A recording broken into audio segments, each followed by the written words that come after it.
दर्शकविहीन नमस्ते। सदा जस्तै आज पनि भुन्टी सिरियलको रिभ्यू भिडियो लिएर उपस्थित भइसकेको छु। भिडियोलाई भने अन्तिमसम्म हेरेर साथ दिनुहोला।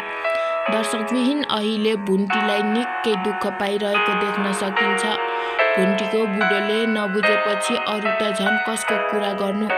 अहिले भुन्टीको पेटमा भूपेन्द्रको बच्चा हुर्किँदै गरेको देख्न सकिन्छ। त्यही खुसीको खबर भूपेन्द्रलाई भन्छु भनेर गएकी थिइन्। यो खबर सुनेर निकै पनि बुढो खुसी हुनुहुन्छ।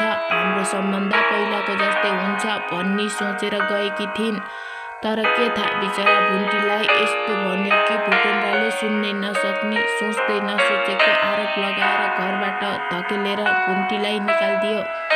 तेरो पेटमा भएको बच्चा तेरो दाइको हो, दाइको पेट बोकेर मलाई भिराउन यहाँ आइस भनेर गाली गरेर घरबाट निकालिदिएको देख्न सकिन्छ। यो सब सुनेर भुन्टी मर्न भन्दै हिँडिरहेकी छिन्।